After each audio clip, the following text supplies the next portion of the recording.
des années, je faisais une longue course à pied sur des hauteurs absolument inconnues des touristes, dans cette très vieille région des Alpes qui pénètre en Provence. C'était, au moment où j'entrepris ma longue promenade dans ces déserts, des landes nues et monotones, vers 1200 ou 1300 mètres d'altitude. Il n'y poussait que des lavandes sauvages. Je traversais ce pays dans sa plus grande largeur et après 3 jours de marche, je me trouvais dans une désolation sans exemple. Je campais à côté d'un squelette de village abandonné. Je n'avais plus d'eau depuis la veille et il me fallait en trouver. Ces maisons agglomérées, en ruine, comme un vieux nid de guêpes, me firent penser qu'il avait dû y avoir, là, dans le temps, une fontaine ou un puits. Il y avait bien une fontaine, mais sèche.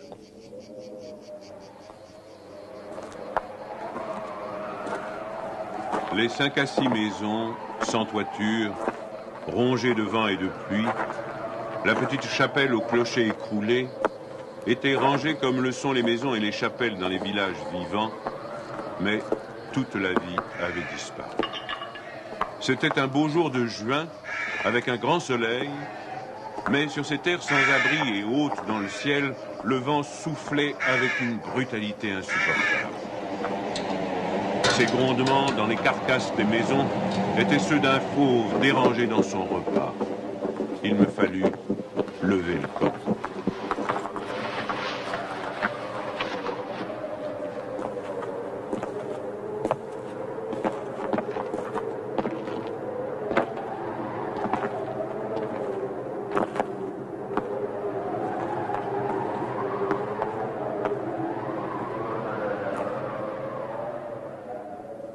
À 5 heures de marche de là, je n'avais toujours pas trouvé d'eau et rien ne pouvait me donner l'espoir d'en trouver. C'était partout la même sécheresse, les mêmes herbes ligneuses.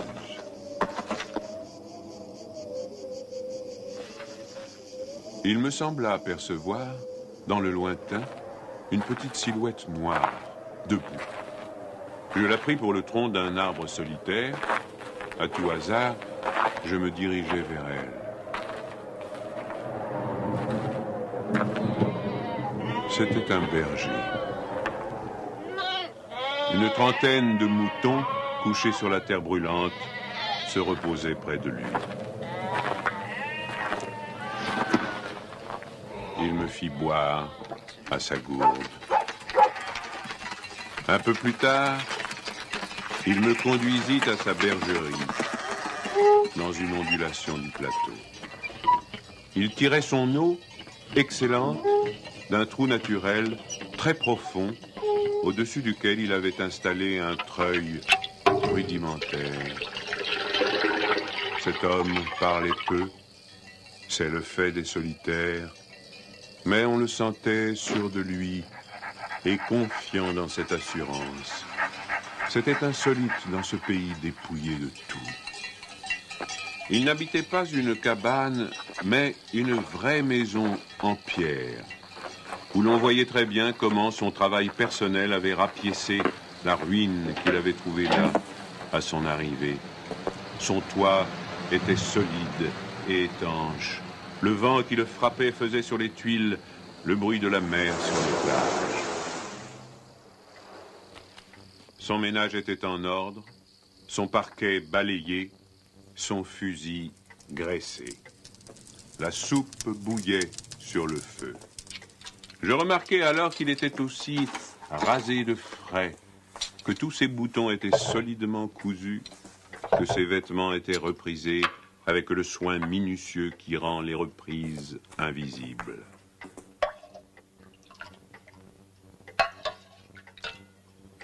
Il me fit partager sa soupe.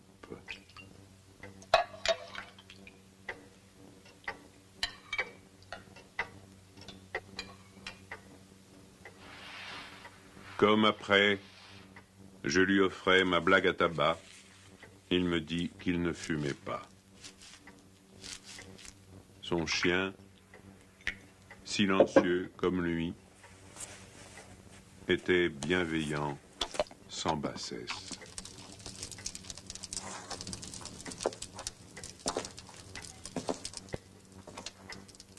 Il avait été entendu que je passerais la nuit là, le village le plus proche étant encore à plus d'une journée et demie de marche.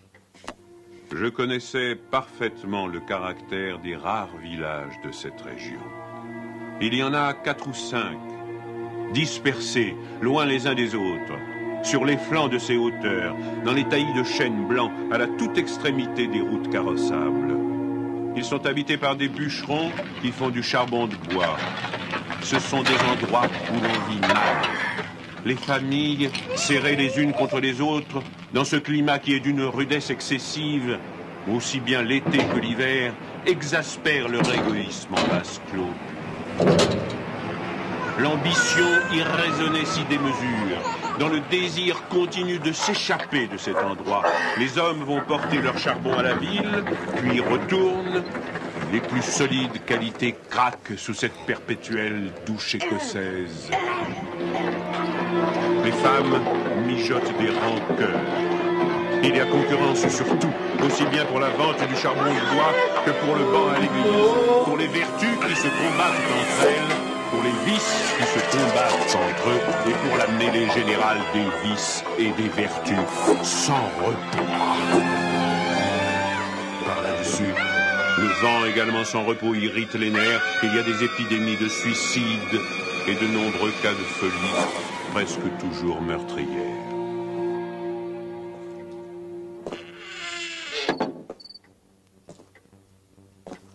Le berger qui ne fumait pas alla chercher un petit sac et déversa sur la table un tas de glands. Il se mit à les examiner, un après l'autre, avec beaucoup d'attention, séparant les bons des mauvais.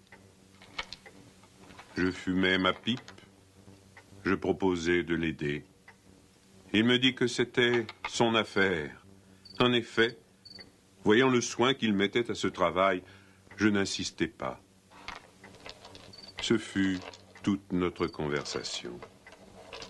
Quand il eut du côté des bons un tas de glands assez gros, il les compta par paquets de 10. Ce faisant, il éliminait encore les petits fruits ou ceux qui étaient légèrement fendillés, car il les examinait de fort près. Quand il eut ainsi devant lui 100 glands parfaits, il s'arrêta et nous allâmes nous coucher. La société de cet homme donnait la paix. Je lui demandai le lendemain la permission de me reposer tout le jour chez lui. Il le trouva tout naturel, ou plus exactement, il me donna l'impression que rien ne pouvait le déranger. Ce repos ne m'était pas absolument obligatoire, mais j'étais intrigué et je voulais en savoir plus. Il fit sortir son troupeau et le mena à la pâture. Avant de partir, il trempa dans un seau d'eau le petit sac où il avait mis les glands soigneusement choisis et comptés. Je remarquai qu'en guise de bâton, il emportait une tringle de fer grosse comme le pouce et longue d'environ 1,50 m.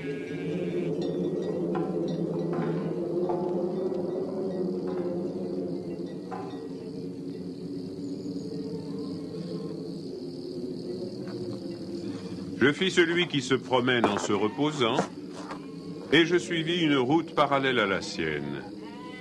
La pâture de ces bêtes était dans un fond de combe. Il laissa le petit troupeau à la garde du chien et monta vers l'endroit où je me tenais.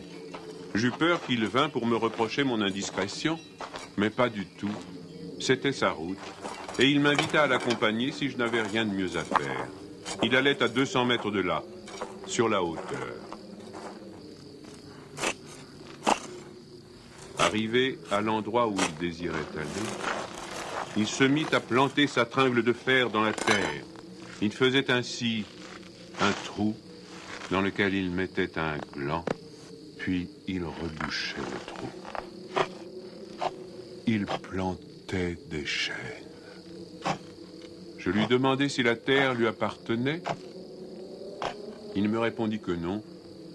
Savait-il à qui elle était? Il ne savait pas.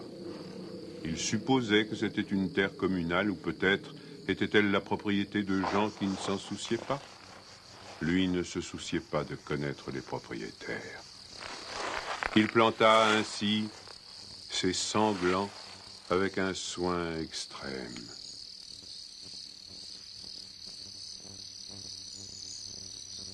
Après le repas de midi, il recommença à trier sa semence.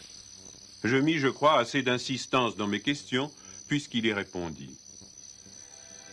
Depuis 3 ans, il plantait des arbres dans cette solitude. Il en avait planté 100 000. Sur les 100 000, 20 000 étaient sortis. Sur ces 20 000, il comptait encore en perdre la moitié du fait des rongeurs ou de tout ce qu'il y a d'impossible à prévoir dans les desseins de la Providence. Restaient 10 000 chênes qui allaient pousser dans cet endroit où il n'y avait rien auparavant. C'est à ce moment-là que je me souciais de l'âge de cet homme. Il avait visiblement plus de 50 ans. 55, me dit-il.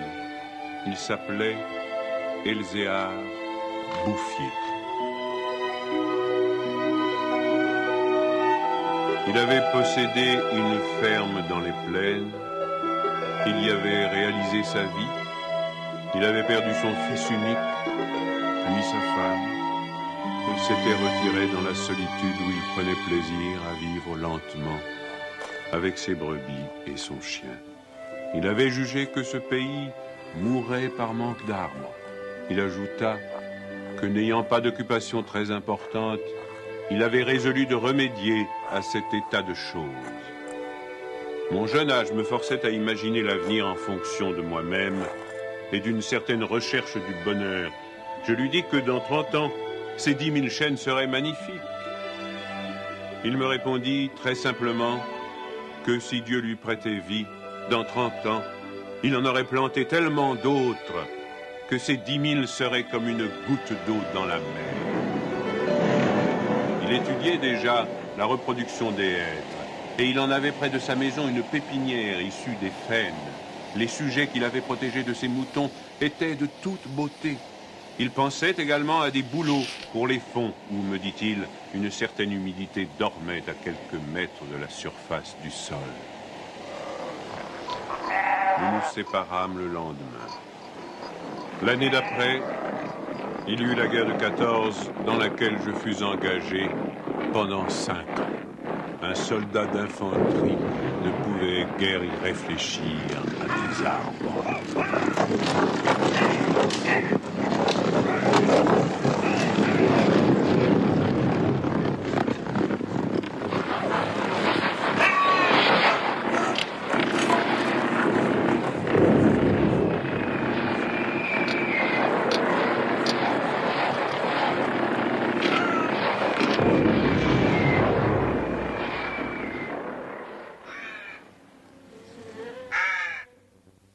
Sorti de la guerre, je me trouvais à la tête d'une prime de démobilisation minuscule, mais avec le grand désir de respirer un peu d'air pur.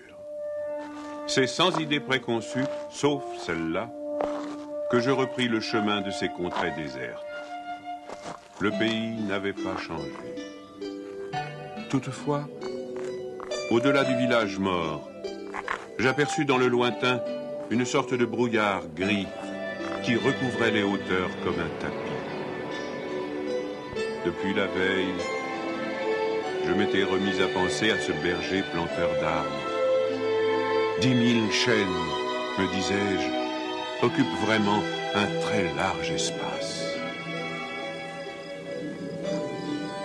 J'avais vu mourir trop de monde pendant 5 ans pour ne pas imaginer facilement la mort d'Elzéar Bouffier. D'autant que, lorsqu'on en a 20, on considère les hommes de 50 comme des vieillards à qui il ne reste plus qu'à mourir.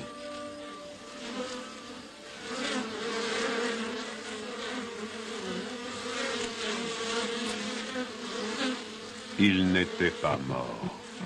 Il avait changé de métier. Il ne possédait plus que 4 brebis, mais par contre, une centaine de ruches. Il s'était débarrassé des moutons qui mettaient en péril ses plantations d'arbres. Il ne s'était pas du tout soucié de la guerre. Il avait imperturbablement continué à planter. Les chênes de 1910 avaient alors 10 ans et étaient plus hauts que moi et que lui. Le spectacle était impressionnant. J'étais littéralement privé de parole. Et comme lui ne parlait pas, nous passâmes tout le jour en silence à nous promener dans sa forêt. Elle avait en 3 tronçons 11 kilomètres de long et 3 kilomètres dans sa plus grande largeur. Quand on se souvenait que tout était sorti des mains et de l'âme de cet homme, sans moyens techniques, on comprenait que les hommes pourraient être aussi efficaces que Dieu dans d'autres domaines que la destruction. Il avait suivi son idée. Et les hêtres qui m'arrivaient aux épaules, répandus à perte de vue, en témoignaient. Les chênes étaient drus et avaient dépassé l'âge où ils étaient à la merci des rongeurs. Quant au dessein de la Providence elle-même, pour détruire l'œuvre créée, il lui faudrait avoir désormais recours au cyclone. Il me montra d'admirables bosquets de bouleaux qui dataient de 5 ans, c'est-à-dire de 1915, de l'époque où je combattais à Verdun. Il leur avait fait occuper tous les fonds où ils soupçonnaient, avec juste raison, qu'il y avait de l'humidité presque à fleur de terre. Ils étaient tendres comme des adolescents et très décidés. La création avait l'air d'ailleurs de s'opérer en chaîne. Il ne s'en souciait pas. Il poursuivait obstinément sa tâche, très simple. Mais, en redescendant par le village, je vis couler de l'eau dans des ruisseaux qui, de mémoire d'homme, avaient toujours été à sec. C'était la plus formidable opération de réaction qu'il m'ait été donné de voir. Ces ruisseaux secs avaient jadis porté de l'eau dans des temps très anciens. Certains de ces villages tristes dont j'ai parlé au début de mon récit s'étaient construits sur les emplacements d'anciens villages gallo-romains dont il restait encore des traces, dans lesquels les archéologues avaient fouillé et ils avaient trouvé des hameçons à des endroits où, au XXe siècle, on était obligé d'avoir recours à des citernes pour avoir un peu d'eau. Le vent aussi dispersait certaines graines. En même temps que l'eau réapparut, réapparaissaient les saules, les osiers, les prés, les jardins, les fleurs et une certaine façon de vivre.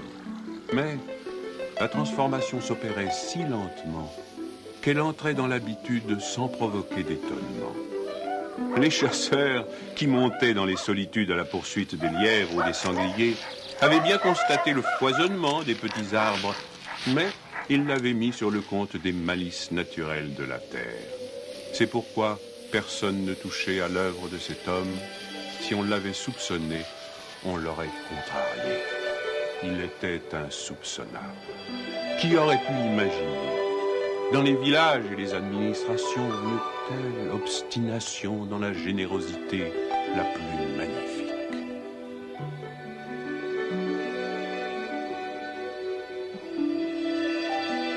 À partir de 1920, je ne suis jamais resté plus d'1 an sans rendre visite à Elzéar Bouffier. Je ne l'ai jamais vu fléchir ni douter. Et pourtant, Dieu sait si Dieu même y pousse. Je n'ai pas fait le compte de ses déboires. On imagine bien cependant que, pour une réussite semblable, il a fallu vaincre l'adversité. Que pour assurer la victoire d'une telle passion, il a fallu lutter avec le désespoir. Pour avoir une idée à peu près exacte de ce caractère exceptionnel, il ne faut pas oublier qu'il s'exerçait dans une solitude totale. Si totale que, vers la fin de sa vie, il avait perdu l'habitude de parler. Ou peut-être n'en voyait-il pas la nécessité. En 1933, il reçut la visite d'un garde forestier éberlu. Ce fonctionnaire lui intima l'ordre de ne pas faire de feu dehors, de peur de mettre en danger la croissance de cette forêt naturelle. C'était la première fois, lui dit cet homme naïf, qu'on voyait une forêt pousser toute seule. En 1935, une véritable délégation administrative vint examiner la forêt naturelle. Il y avait un grand personnage des eaux et forêts, un député, des techniciens. On prononça beaucoup de paroles inutiles, on décida de faire quelque chose et, heureusement, on ne fit rien. Sinon, la seule chose utile, mettre la forêt sous la sauvegarde de l'État et interdire qu'on vienne y charbonner. Car il était impossible de n'être pas subjugué par la beauté de ces jeunes arbres en pleine santé. Et elle exerça son pouvoir de séduction sur le député lui-même.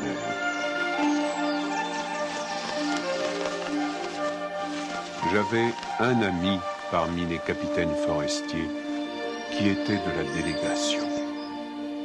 Je lui expliquai le mystère. Un jour de la semaine d'après, nous allâmes tous les deux à la recherche d'Elzéar Bouffier. Nous le trouvâmes en plein travail, à 20 km de l'endroit où avait eu lieu l'inspection. Ce capitaine forestier n'était pas mon ami pour rien. Il connaissait la valeur des choses. J'offris les quelques œufs que j'avais apportés en présent. Nous partageâmes notre casse-croûte en trois, et quelques heures passèrent dans la contemplation muette du paysage. Le côté d'où nous venions était couvert d'arbres de 6 à 7 mètres de haut. Je me souvenais de l'aspect du pays en 1913, le désert. Le travail paisible et régulier, l'air vif des hauteurs, la frugalité et surtout la sérénité de l'âme avaient donné à ce vieillard une santé presque solennelle. C'était un athlète de Dieu. Je me demandais combien d'hectares il allait encore couvrir d'arbres. Avant de partir, mon ami fit simplement une brève suggestion à propos de certaines essences auxquelles le terrain d'ici paraissait devoir convenir. Il n'insista pas. Pour la bonne raison, me dit-il après, que ce bonhomme en sait plus que moi. Au bout d'une heure de marche, l'idée ayant fait son chemin en lui, il ajouta « Il en sait beaucoup plus que tout le monde. Il a trouvé un fameux moyen d'être heureux. » C'est grâce à ce capitaine que non seulement la forêt, mais le bonheur de cet homme furent protégés. L'œuvre ne courut un risque grave que pendant la guerre de 1939. Les automobiles marchant alors au gazogène, on n'avait jamais assez de bois. On commença à faire des coupes dans les chênes de 1910, mais ces quartiers sont si loin de tout réseau routier que l'entreprise se révéla très mauvaise au point de vue financier. On l'abandonna.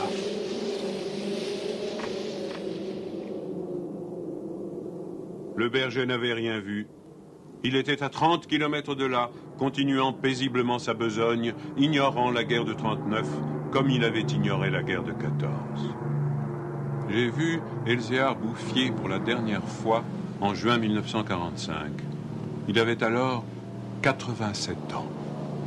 J'avais donc repris la route du désert, mais maintenant, malgré le délabrement dans lequel la guerre avait laissé ce pays, il y avait un car qui faisait le service entre la vallée de la Durance et la montagne. Je mis sur le compte de ce moyen de transport relativement rapide le fait que je ne reconnaissais plus les lieux de mes premières promenades. J'eus besoin d'un nom de village pour conclure que j'étais bien cependant dans cette région jadis en ruine et désolée.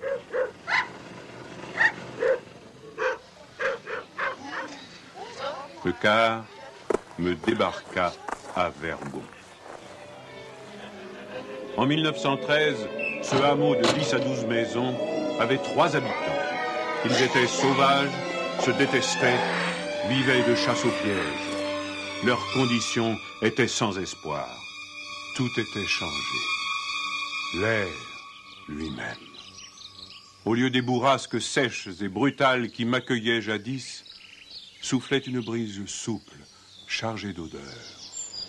Un bruit semblable à celui de l'eau venait des hauteurs. C'était celui du vent dans les forêts. Enfin, chose plus étonnante, j'entendis le vrai bruit de l'eau coulant dans un bassin. Je vis qu'on avait fait une fontaine, qu'elle était abondante, et ce qui me toucha le plus, on avait planté près d'elle un tilleul, symbole incontestable d'une résurrection.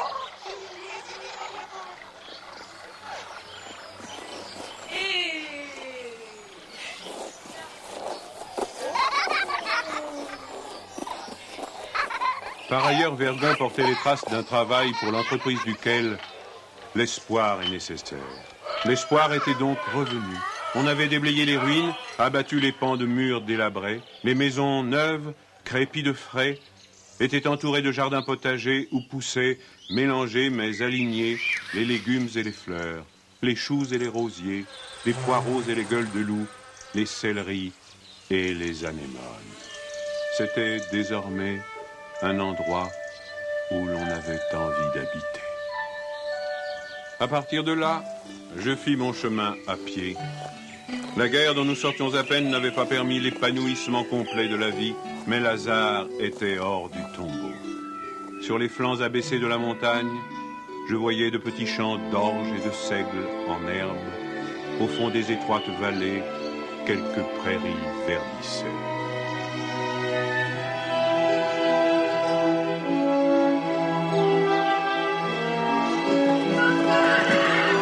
Il n'a fallu que les 8 ans qui nous séparent de cette époque pour que tout le pays resplendisse de santé et d'aisance. Sur l'emplacement des ruines que j'avais vues en 1913, s'élèvent maintenant des fermes propres, bien crépies, qui dénotent une vie heureuse et confortable. Les vieilles sources, alimentées par les pluies et les neiges que retiennent les forêts, se sont remises à couler. À côté de chaque ferme, dans des bosquets d'érables, les bassins des fontaines débordent sur des tapis de menthe fraîche. Les villages se sont reconstruits peu à peu.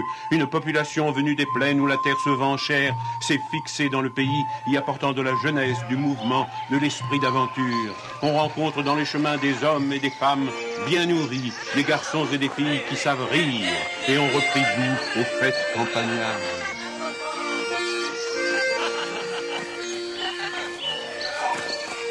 Si on compte l'ancienne population, méconnaissable depuis qu'elle vit avec douceur, et les nouveaux venus, plus de 10 000 personnes doivent leur bonheur à Elzéar Bouffier. Quand je pense qu'un homme seul, réduit à ses simples ressources physiques et morales, a suffi pour faire surgir du désert ce pays de Canaan, je trouve que malgré tout, la condition humaine est admirable.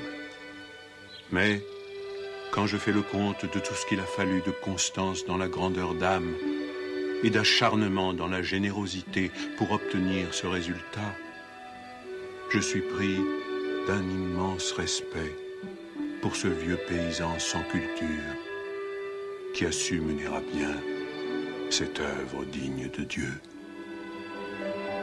Elzéar Bouffier est mort paisiblement en 1947 à l'hospice de Banon.